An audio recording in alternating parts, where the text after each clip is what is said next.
Good night, tutor and classmates. My name is Moreno, and today I'm going to share you an introduction to the topic CLIL approach, which means Content and Language Integrated Learning. And in this video, I'll explain what CLIL is, describing its main components and show you why this method can be very useful in the classroom. I'll also present some examples and strategies you can use as a teacher. That's the main idea of the video. First, we are going to define what is CLIL, and the term CLIL stands for Content and Language Integrated Learning, where this approach combines teaching and subject and learning, offering language at the same time. In traditional lessons, the students learn content in their native language and study a foreign language, like separately. But in CLIL, both elements are integrated. For example, students can learn about natural science or history using English as the language of instruction. This method helps students develop knowledge about the subject and improve their language skills simultaneously. It also makes learning more authentic and meaningful because the language is used as a real communication tool. So that's the main thing that you must have in mind. Uh, why is CLIL important? CLIL is becoming popular in many countries because it prepares students to participate in a globalized world. English is often used as a medium because it's an international language, but other language can also be used. CLIL also supports motivation when students see that they can use the language to learn interesting topics and they feel more engaged and confident. Another important aspect is that CLIL develops thinking skills. Students are not only memorizing vocabulary or facts, but they are analyzing, comparing, and solving problems and creating projects in another language. Uh, into the murally, we were exploring the CLIL approach, where I took some points and I'd like to share you, or I'd like to talk to you about those points. The first one is the 4CS framework. One of the most important concepts in CLIL is the 4CS framework, that was first proposed by CLIL and is explained in detail by Oliver Mayer in his article called Introducing the CLIL Pyramid. The 4CS framework includes the content, the cognition, the communication, and the culture. So the content in that case, or in this case, refers to the subject matter, the students that are going to learn, for example, biology, geography, physics, or art. Teachers must select the content that is appropriate to the students' level and interests. For example, if we are teaching about the water cycle, we need to prepare key concepts diagrams and explanations adapted to the student understanding. And the second point is the cognition. where the condition is about thinking skills. It includes process like remembering information, classifying, analyzing, and comparing and evaluating. In CLIL, we want that students to develop higher order thinking skills. For example, not just describing an animal, but explaining why it lives in a particular habitat. The third point is the communication, where is the it is central in CLIL. It means using language as a tool to learn and to express ideas.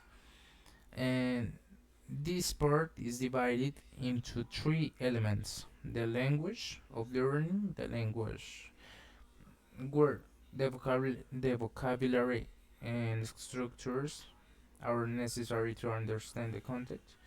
For example, operation increases, decreases, and other words that you can use into the topic. The second is the functional language to participate in class, like asking questions and like if you are in agreement or disagreement about the topic that you are talking about. And the last one is the new language, like that emerges while students interact. The second point is the culture, that refers to the cultural awareness and understanding different perspectives. In CLIL, students discover how other cultures see the world, for example, learning about how the water resources are managed in different countries. And the first topic is a guide to plan lessons that integrate subjects content, thinking skills, language use, and cultural knowledge. The next point to the morally is like 6 quality principles of CLIL.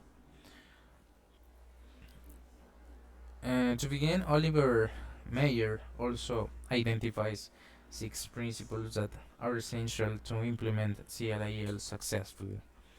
The first is content and language integration, where the principle highlights that content and language must be planned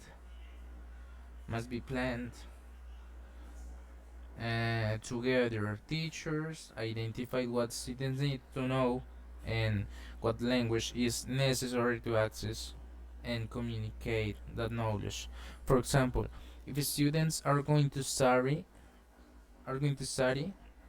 the teacher prepares both the scientific information and the language structures to describe advantage and disadvantage. The next is scaffolding, that means providing support to help students understand content and language, and it can include visuals like pictures and diagrams, sentence starters, glossaries or models or tasks.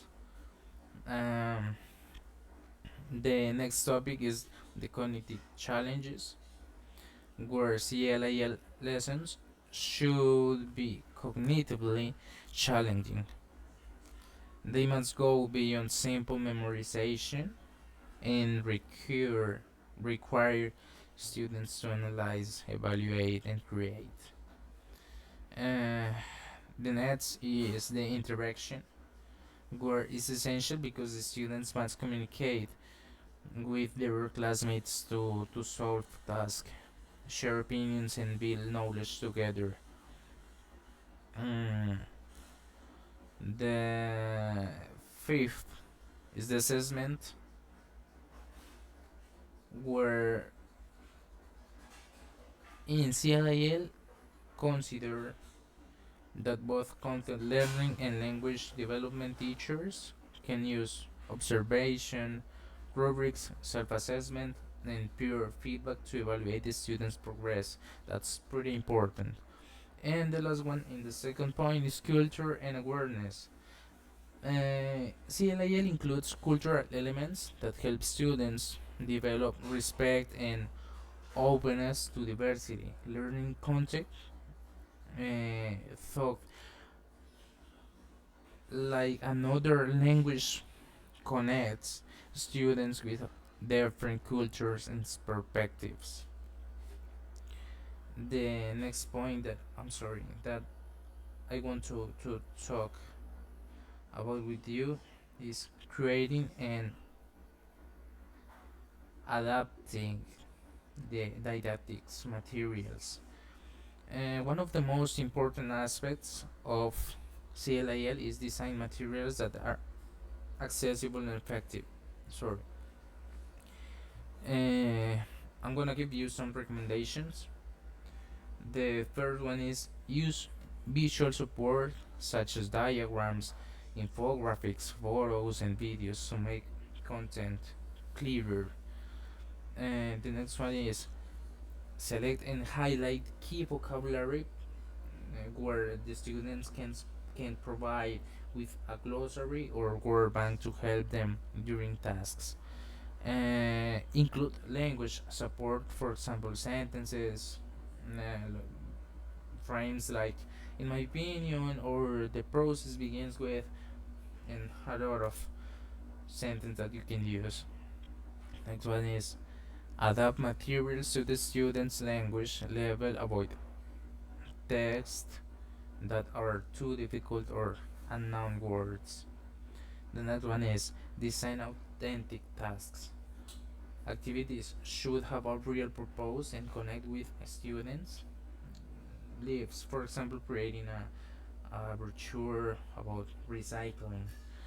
Mm, the next is plan a progression from simpler to more complex tasks and language. I think that with those tips, the materials can help students understand the content and develop their language skills at the same time. The next topic that I want to talk to you is the CLIL pyramid. That is the last topic. Uh, where Oliver Mayer created the CLIL pyramid as a model to guide students in planning lessons. The pyramid has five stages. Sorry. The first one is the conceptualizing content. The first step is selecting the main concepts and ideas of the subject.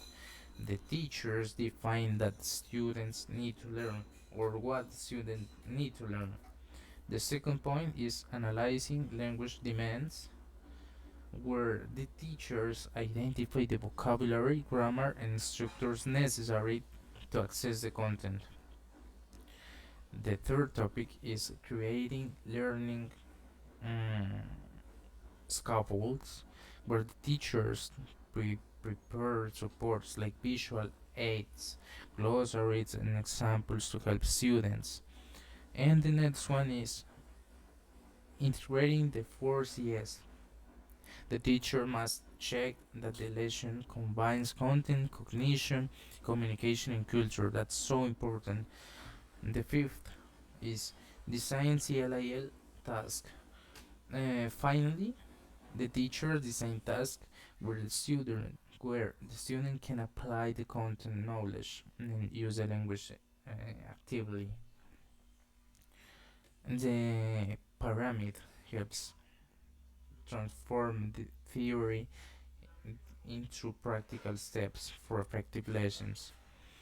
I'm gonna give you some examples out of the murale. And the first one is creating a poster explaining a scientific process. The second can be preparing an oral presentation about a historical event, or design a diagram comparing natural resources in different countries, or writing a report about an experiment, or discussing situations or an environmental problem. And I don't know, these problems integrate content learning and language in a natural way. Uh, the benefits of CLIL, uh, I think that CLIL offers many benefits for students. They learn content and language at the same time. They develop thinking skills. They improve their confidence in using language.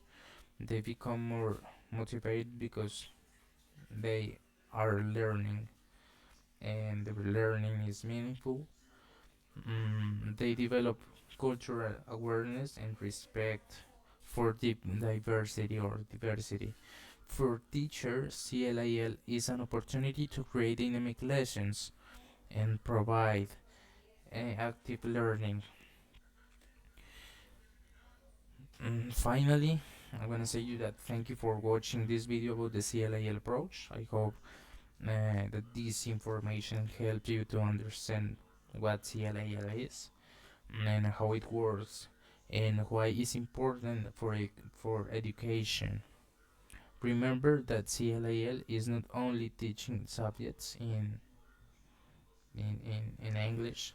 It's about integrating content, thinking, communication, and culture to create meaningful learning experiences. Uh, and that's it. Thanks for watching my video, and I hope you enjoyed it. Thank you.